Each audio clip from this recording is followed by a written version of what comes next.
Make sure you call his number. My phone has been ringing. Oh, we're good. You're now connected. Okay. All right. Thank you, man. Thank you, gentlemen.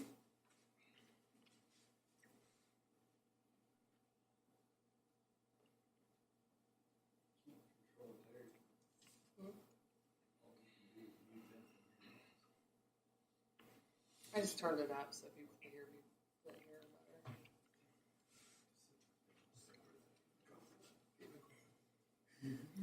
John, do you want to say the invocation? No, I'd rather you did if you could. Yep, I can do that.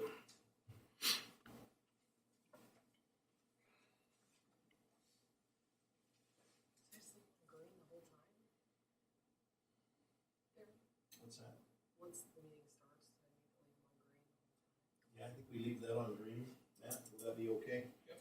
Let's go ahead and do it. Turn that to green. We'll just try it. So you're live now. Why don't you turn that off?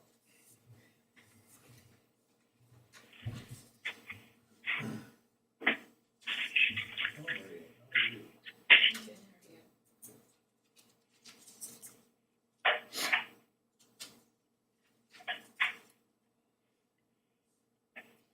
Good. All right, everybody, we're just a couple seconds early. We'll start out with the invocation. Lord, continue to watch over us and help us to make decisions that are the best thing for this community.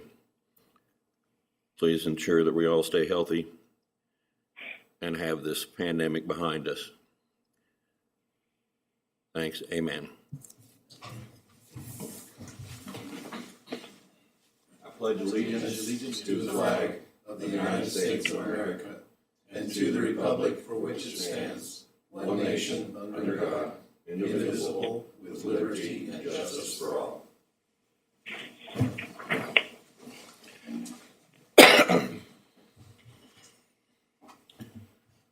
All right, well, start off with the consent agenda. Assuming everybody has read and understood that, do we have a motion?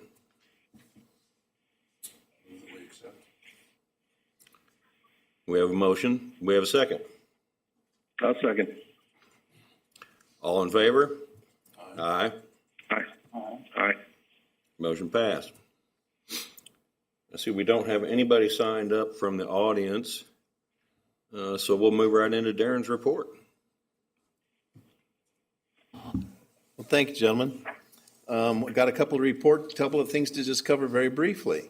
First of all, we did have a legislative rally this last month at the very end of February, early March. Myself, Mike Dobson, our mayor pro tem, Matt Munslinger and Paul Trinhill, and myself, we went and we were able to meet with several of our state representatives. Missouri is very well represented in the federal level. Sam Graves, we were able to speak to him directly. Senator Schmidt was there also. We met with him. The other representatives, not all, but most of them allowed some of their staff to be available. Some of the things that we did, I believe it was very helpful in that we were there with not just ourselves, but other representatives from utilities throughout the state. MPUA had some other folks there. There were about 5 things that we were really interested in making sure was passed on that we have concerns for.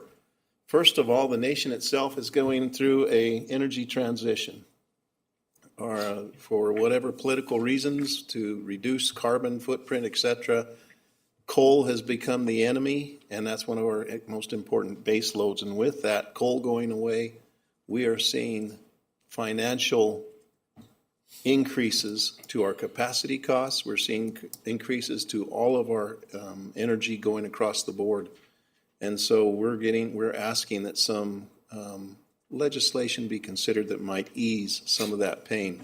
One of the biggest issues we have is that we have power that's coming to us from Prairie State, and the state of Illinois has now said they're going to be shutting down by 2038, while we need to have that power all the way through 2042, which means there's several years where we may be paying for power that we do not get.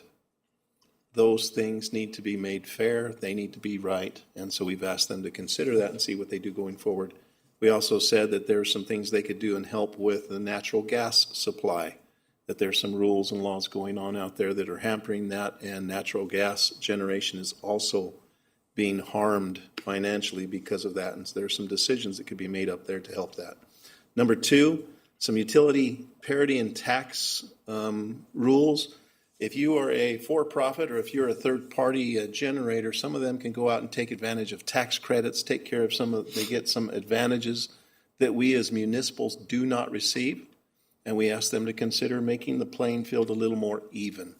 And so there's some things they can do to help us there. Next is there's some significant problems with cybersecurity. And if we remember back to 911, one of the things that happened is you had several of the alphabet agencies. The FBI knew things were going on, and some of the other agencies did, but they weren't communicating with each other, which allowed some gaps to happen. We believe the same thing is happening with cybersecurity. There's several agencies and things that have information. If they were to play a little better together, we would be a little more sound. The other thing that's happening is that utilities are almost a favorite opportunity for cyber hackers, etc. And so we get hit. I don't know if I'd ask Matthew just how many times do we get hit on a daily basis? Do you have any idea how many times people are trying to get through? Well, I wouldn't say trying to get through, but they're actively scanning the network. There are hundreds of times a day that happens. And you've got entire nations that are out to get into and take advantage of what we have. And so we have every day hundreds that we're working at. And Matthew, I will simply take the hat off to him. He does a fantastic job for us. We're looking at encouraging economic progress. There's a couple things with the economy that's an issue. Number one, we have supply chain issues. In our industry, if you look at just simply transformers, the regular transformer, 100 kW transformer that we put on the average home, a year ago, that cost has gone up by 6 to 8 times, and the delivery time used to be 2 months. It's now over a year. And those are going to we haven't seen the full effect of that on us yet. And so there's some things that Congress can do to help lessen that burden, help increase the amount of production there, and we've asked them to consider that. We've also looked at LIHEAP. LIHEAP is the Low-Income Home Energy Assistance Program. We have used that. There has been some mumbling about that not being fully funded. We've asked them that they fully fund that and make sure that those folks that are at disadvantaged economically can take advantage of that, and it's a benefit to everyone. They've talked a lot about improving and making sure telecommunications was available. While we don't do that ourselves in Hannibal, there's a couple of utilities in Missouri that do. We want them to have success and have on a level playing field. But one of the other things that can happen is that they will allow a third party, say AT&T gets a third party, they want to put wires on our poles. They don't have to have that third party safety qualified. We want to make sure that people that are coming on our poles are safe, that the people that are doing it are trained. We don't want just anybody up on those poles, and that's for their safety. The final part of my report, so those were the main drivers that we talked to our congressmen and senators about, and they were all very gracious. One of the things we did also do is we let Mr. Graves know how much we appreciated the things that he has done for Hannibal and the city of Hannibal. Stormwater funding. Today we will talk about that a little bit more. I have before you a list of names.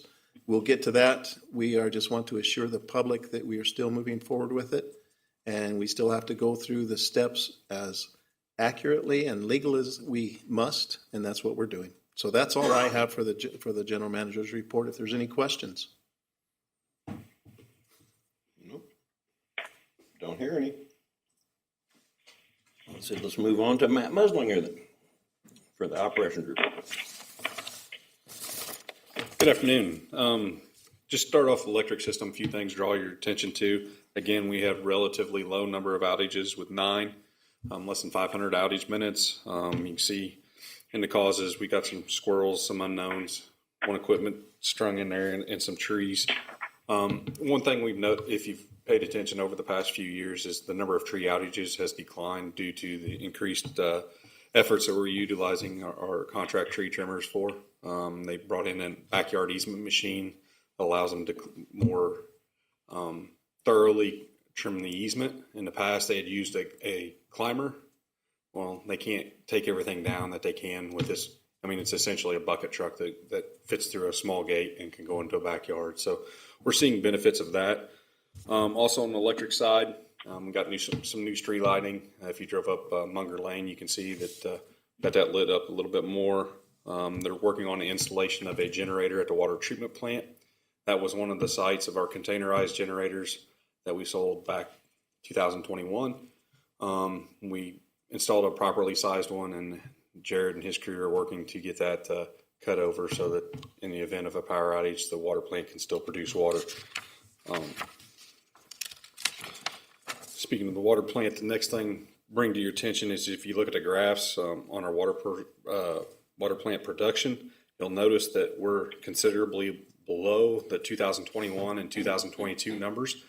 As part of the efforts of working with our contractor, trying to identify water loss, we found that a water meter going out to our high pressure side was reading between 175 and 200 gallon a minute faster than what was actually going through it. He actually brought 2 or 3 additional meters up there to verify before we stuck with that number, because historically meters in general slow down. They don't speed up. And so it was something that we wanted to verify that we had good data. And what's that resulted in is it actually reduced our water loss from running about 28 to 30% down to about 19%, and resulted in these lower numbers here in these tables. So it's something that we're continuing to work on, and this is just some fruits of that effort. We also had visitors come up from city of St. Charles. They're looking at doing a GAC facility to address a water issue that they're seeing, and so they toured our GAC facility, liked what they saw, and they're moving in that direction, similar type facility. And so they had some questions for our staff as they move through that process. And then Lance Kendrick, he was hired, started in November. Main focus of the past few months has been on the wastewater plant, but a part of his job that he was hired for was to also take over the water treatment plant. Because of his grasp of the wastewater plant, we're now transitioning him into doing all the stuff at the water plant as well. That'll free up Alex Dunker some time to spend in some other areas that we've identified for him to spend time. Water distribution, we're continuing to address water main leaks. We had 5 that we repaired during the month of February. And we're continuing to address lead service lines as we find them. It'll be an effort that we potentially utilize a engineering intern this summer to help go through records and identify those lead service lines. We've got until October of 2024 to have an inventory and a map that is available to the public. Some efforts at the wastewater plant. We cleaned out grit chamber number 1. We've since cleaned out grit chamber number 2, and we're putting some baffling in there to help us hopefully capture some fats, oils, and greases that are coming in and get them removed, as we think those are causing a lot of our foaming issues that we see at the plant. In the collection system wide, we had 0 SSOs, and with the relatively warm weather, we were able to get the crews out and do some cleaning and TVing. Stormwater wise, we had a MS4 inspection back in January. That resulted in 10 letters of warning that were in one letter. We're working with city staff, and right before we walked in here today, the city had responded to that letter of warning. So I'll let you know if there's any further developments concerning that. Technology and IT related, we're continuing to explore what NISC can do for us as it relates to remote hosting our information and also our GIS management. We're continuing to find or look for solutions for our surveillance, remote monitoring of sites.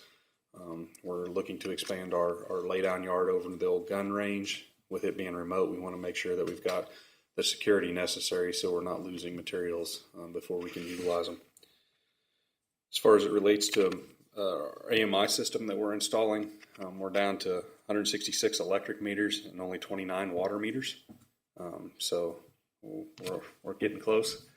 We did have some news that we were supposed to receive part of our meters in the month of March. That shipment has been pushed back till April, and the shipment of meters that we're supposed to receive in June has been pushed back to July. So we're still trying to move forward with that and get that done as soon as possible. And then just some information. We've got 8 generators, whether we got 1 solar or 1 wind and 7 solar generators for a total capacity of about 80 kilowatts. And over the past month, we got 0 of that energy back into our system. So they're consuming all that they generate. So that was just a point of information. And that's all I've got for the operations report. Anybody have any questions?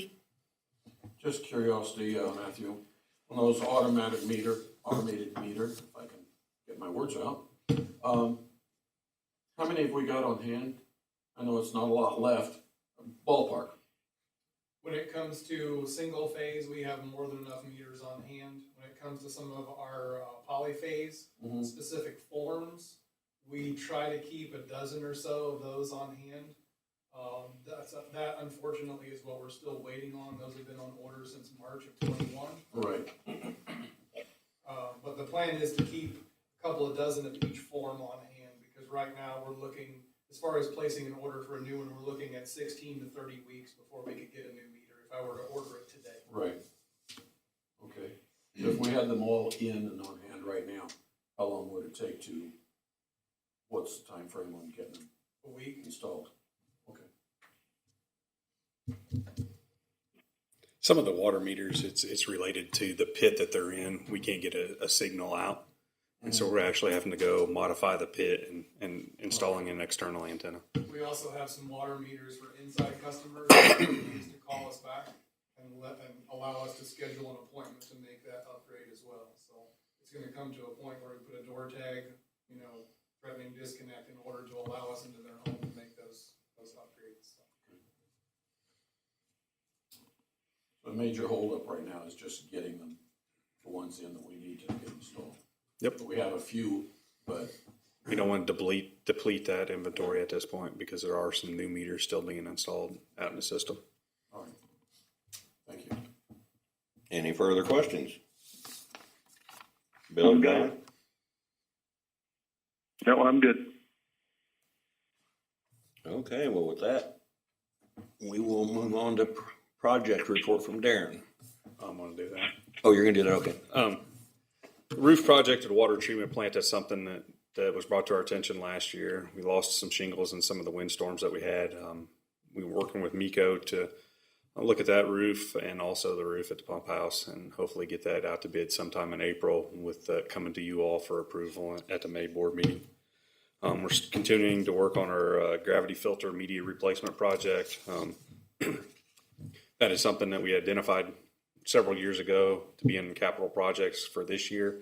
We went after ARPA monies to do so. We were not selected, and so that's kind of put that a little behind schedule from where we'd like to be with that, but it's still in the process of being done.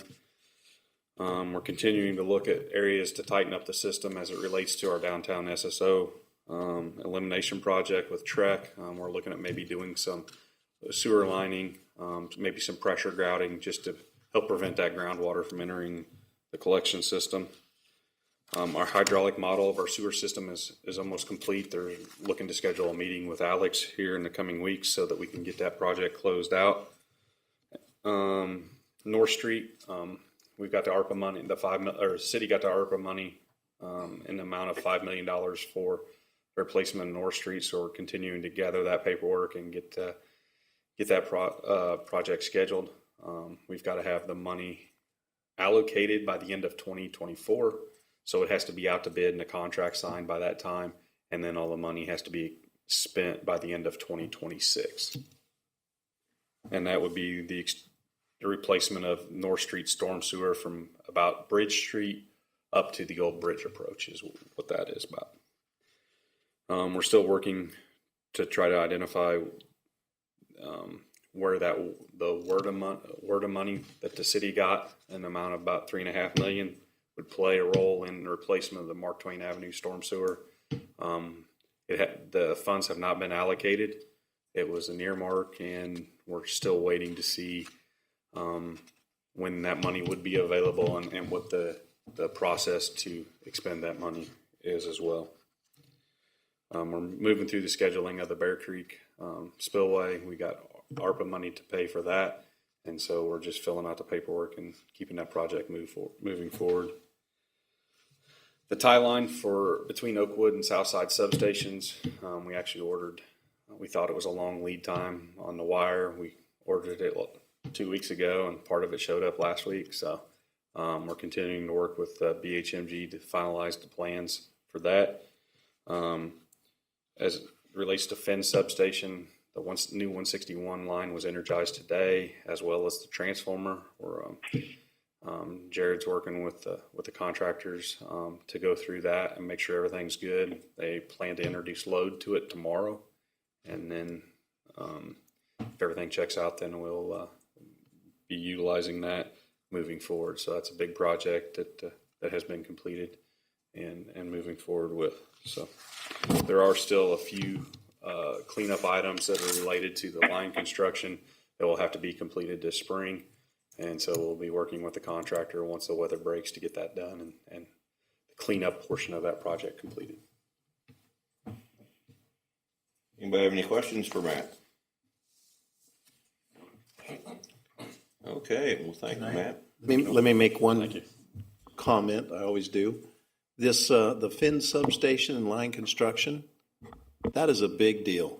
It is. I will tell you that Jared has, from start to finish, was out there getting, and Matt, I won't leave him out, that both of them were very busy from getting easements, securing those, which was no easy feat. The supervision and overview of this, it has come in. It's been a great project. It'll be just right, and probably in a month when the weather's really nice, we'll ask all of you to put on a tie, and we'll go take a picture out in front of it and do something big, because it truly is. It's going to be it's a benefit for reliability. It's a benefit for capacity. It's a benefit all the way around for this community. It saves financially as well with connections with Ameren. So it's a win-win-win. And again, my hat's off to the team that's done it. And really, truly, Matt and Jared have done just a fantastic job there. I agree. Thank all of you. All right. We will move forward to Paul, the financial report. All right, financial report for the month of February 2023. So compared to last month, when looking at the balance sheet, we had another substantial decrease in our unrestricted cash of about $1.1 million. Purchase power remained expensive compared to what we budgeted, and we continued making payments toward that same 161 project. Those are obviously dwindling down, but we do still have a few big ones left as we wrap that up. Other than that, there really weren't any significant changes on the balance sheet. Assets were down slightly from a month ago and are still up about 7.6% from a year ago. Getting down to the income statement for February, so utility-wide, we had our second month in a row with a net loss. Primarily, that's going to be due to the electric fund. Both the water and sewer funds actually outperformed their budgets for the month. Revenues in the electric fund were about $120,000 less than budgeted. We did have a pretty mild February for the area, so that led to the lower revenues there. And then our purchase power costs, again, were $407,000 more than budgeted for the month.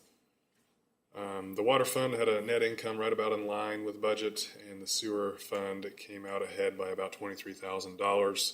Both of those funds, the primary reason was due to lower operating expenses. And the same month this year compared to last, we had a net income last year that was about $748,000 more than our net loss this month. Again, revenues were down quite a bit. Kilowatt hour sales in the electric fund were down about 9.4% compared to last year, which kind of tells you the difference in weather. The water fund did much better this year, primarily due to lower operating expenses. A lot of that comes down due to timing of when we pay for our carbon changeout. And so we'll be seeing that here next month. And then the sewer fund had higher operating expenses this year, and so it finished with a net income just about $15,000 less than the previous year. So year to date, we now have a utility-wide net loss of about $698,000 compared to a budgeted net income of $789,000. So revenues utility-wide are up by about $435,000. Which is only 1.7%, but our purchase power costs are what are killing us there. They're about $2 million over budget now at this point, 8 months into the fiscal year. Both the water and sewer funds are both a little bit ahead of budget still due to higher than budgeted revenues. And the year to date this year compared to last, we're now about $3.6 million behind last year's net income at this time. Revenues are still up this year by about 3%, but our purchase power costs are now about 45% more than last year, which is obviously offsetting the higher revenues. And like we've talked about over and over and over again, when we have capacity that we paid about $74,000 last year that we're now paying $3.4 million for this year, that's what's leading to the numbers this year being so much worse. And then we've got our normal information on there, check register, everything like that. If you flip on down to page 21, our debt service coverage ratio, obviously with the net loss in the electric fund, 2 months in a row, that ratio has come down quite a bit.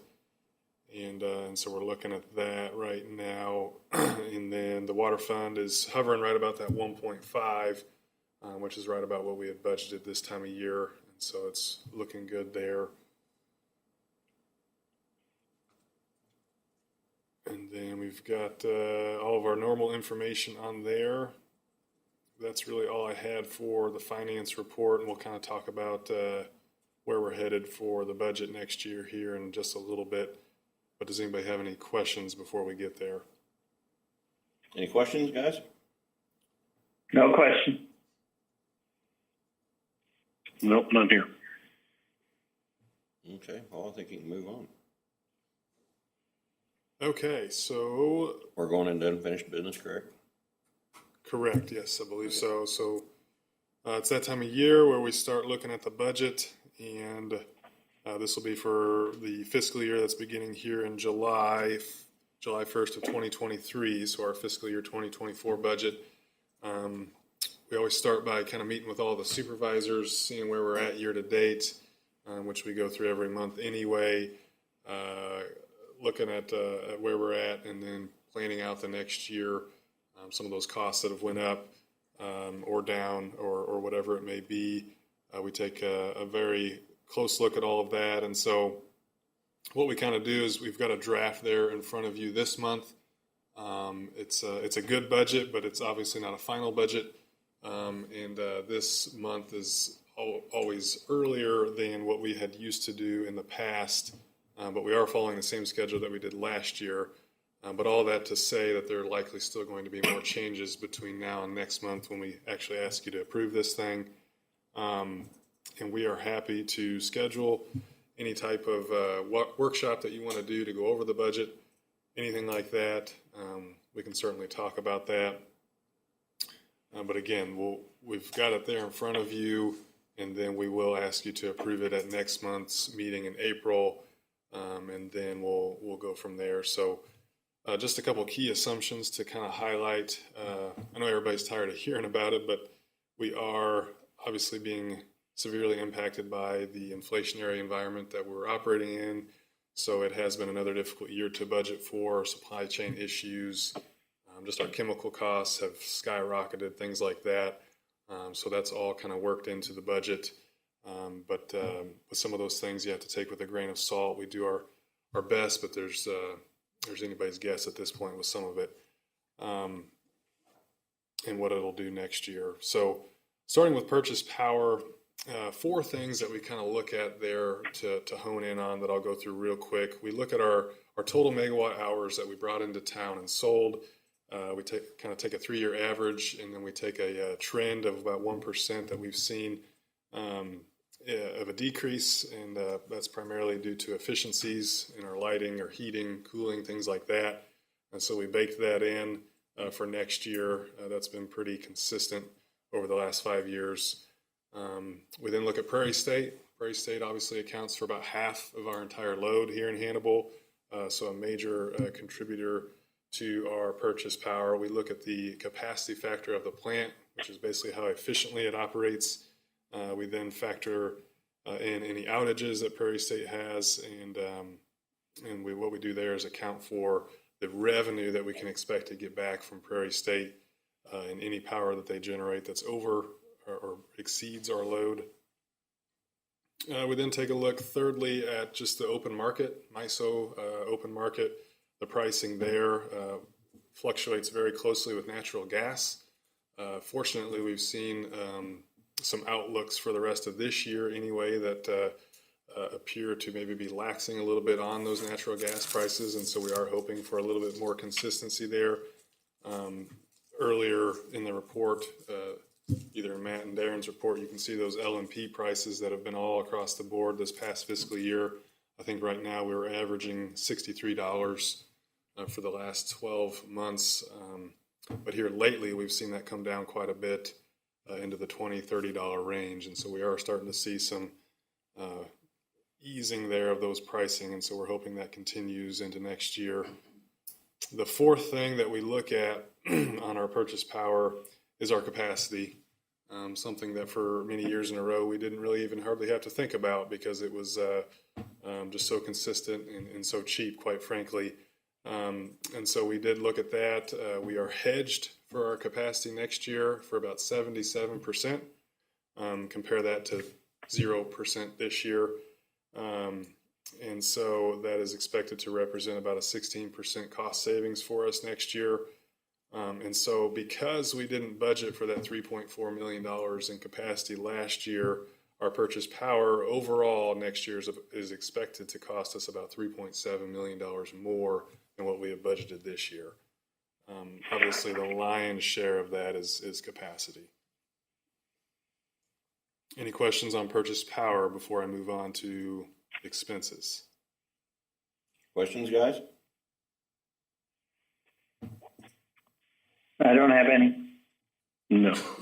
Okay, so for our expenses, obviously we base a lot of that on just general inflation when it comes to wages and some things of that nature. The consumer price index for calendar year 2022 averaged about 8%, and over the last 6 months it's came down to about 7%, and so not much. And so we kind of baked in a kind of a general inflation factor there. I mentioned it just earlier a bit, but our chemical costs have been some of the hardest hit in terms of increases that we've seen. And so we had some budgeted amounts for this current year that were blown out of the water. And so we had to obviously increase those quite a bit for next year. And outside of that, though, everything else was coming in pretty close to budget. So we ran with that. Capital expenditures are all on there for the next fiscal year and how they'll impact the budget, and depreciation to work in as well. And then we also factored in debt service. Just to remind you, we currently have 5 outstanding debt issuances. 2 of those are in the water fund. We have the 2015 issuance and the 2019 issuance that would have been for the GAC filtration system. We have the 2020 sewer revenue bond in the sewer fund, the stormwater interfund loan that we did from the stormwater fund to the electric fund that continues, and then lastly our 2022 electric certificate of participation lease. It's a mouthful, but we got that done in April of last year, and so we're almost a full year into that fund. I believe 2 of those funds have rate covenants associated with them. That would be the water fund and the electric fund. And basically what that rate covenant says is that our net revenues, which is your net income add back your depreciation and your interest expense must be 125% of your debt service for that debt issuance. And there's really no ifs, ands, buts about it. If you default on your rate covenant, it's similar to how you would default on a personal loan. It would kind of go against your credit and your ability to borrow in the future. And so those funds both have those covenants that we've been looking at all year. And so I just wanted to point that out and remind the board again. So that's what we've got. I can certainly pull the budget up. If anybody wants to look at anything, we can schedule a workshop to go over it in more detail, whatever you all would like to do. But we'll ask you to approve it at our next meeting in April. So certainly let me know of any questions that you have between now and then. John, do you or Bill have a desire to have any sort of workshop on the budget?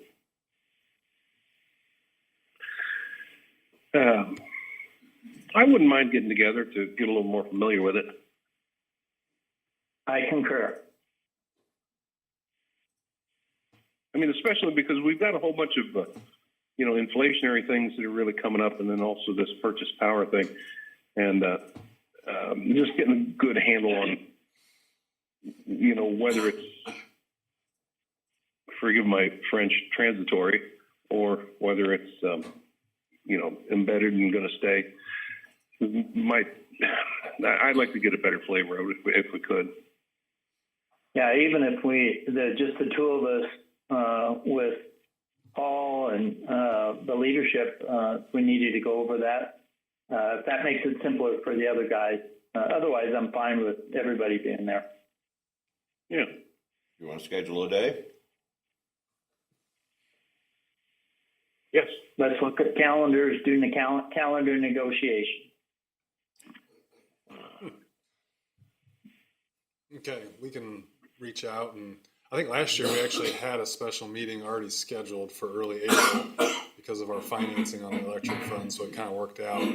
But we can look at everybody's schedules and look at a time in early April or sometime before the board meeting to get together and go through that. Sounds good. Okay. Would you like it? Let's handle it now. Bill, do you have a date, early April, that you're looking at?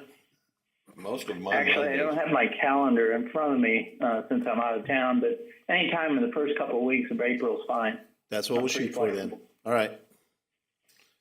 We will make sure that we reach out to all of you and have a date similar. Okay, that sounds good. All right, any other questions at this time? Any questions, fellas? No. No. Okay. No. Okay. Thank you, Paul. Thank you. Thank you, Paul. All right, Darren, you're up with Stormwater Funding Committee discussion. All right.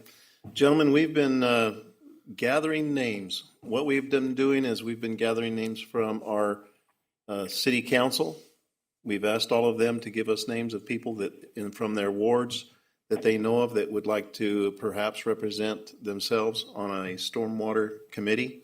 I've also presented it to each of you as board members, and we have come up with several names. We also took the names of the people that came to our stormwater workshop about a couple of weeks ago. From all of those names, I have put together a list of 20 names. From that 20, if we look at that, there's 2 of them that represent industrial. There's about 6 of them that represent commercial. 2 of them represent ag. 16 of them represent residential. And several of them represent business and commercial. There's about 6 that are all commercial. And some of them that have rentals. With that, we want to, I'm prepared to not share this list with the public as of yet. What I'm asking for is your approval to move forward with these 20 names. And what we will do is we will contact them and see what their availability is to be a part of this committee and if they're willing to serve on that committee. We will then reach out to them and we will take and get the first 15 that we get a hold of. And then we will come to you again at the next board meeting in April for approval of those names. And so that's what the plan is, so that we can do it as officially and appropriately as possible. So that is what I'm asking you to look at. If I think you've had a chance to look at those names, some of them you've asked to be a part of it, which is what we've included. And I'd ask for your approval of this list so that we can reach out to them and then invite them to serve on the committee. Do we need to make a motion? I believe so, yes. Do I hear a motion to allow BPW to approach these individuals on this list? So moved. Do I have a second? Second. Thank you, Bill. All in favor? Aye. Aye. Aye. All right, Darren. All right. You ready to run with it? Thank you very much. We'll keep it moving. All right, new business. Transformer purchase. Matt, that's you.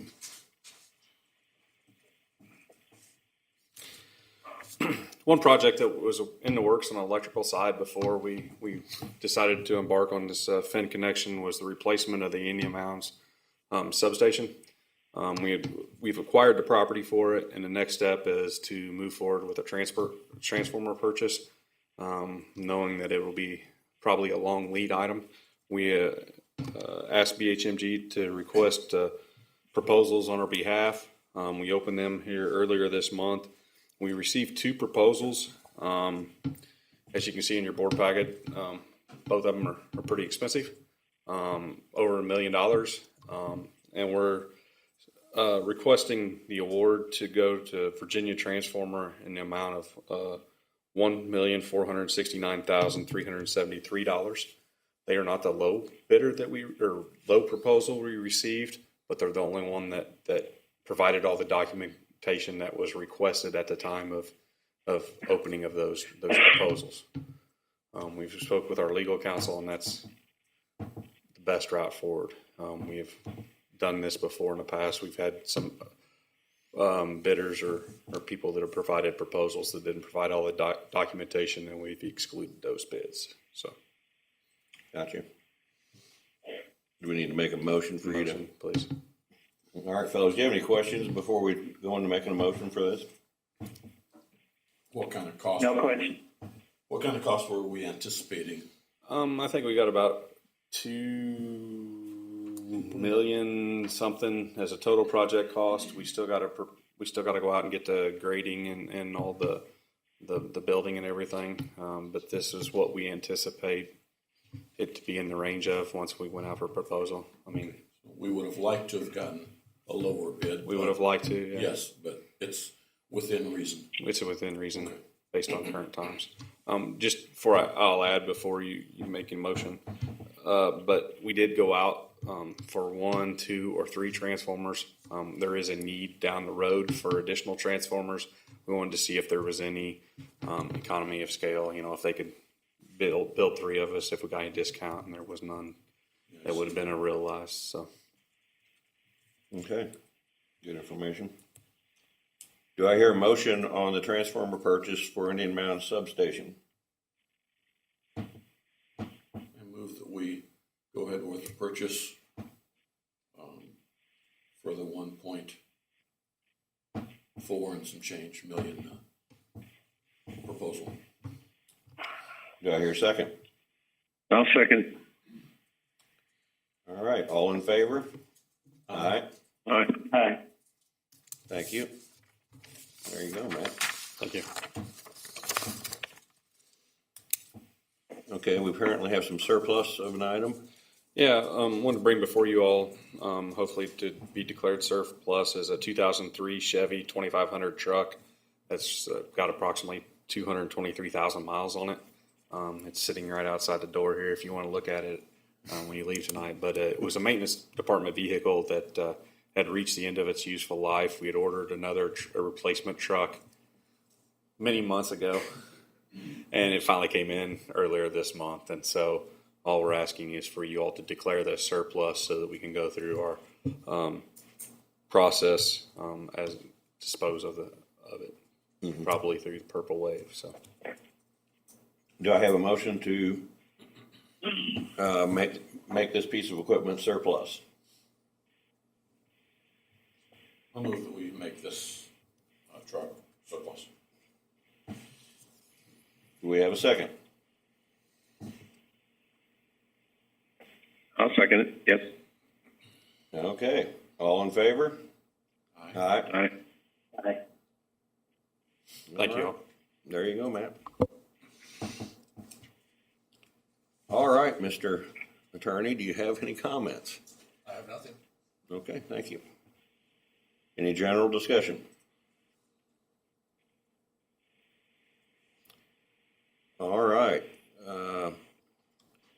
I'll make a motion that we move into closed section pursuant to section 610.021, paragraph 2 of the Missouri Sunshine Law. The meeting shall convene in closed session to discuss real estate, admitting all board members, Darren, Matt, Paul, Courtney, and Ethan.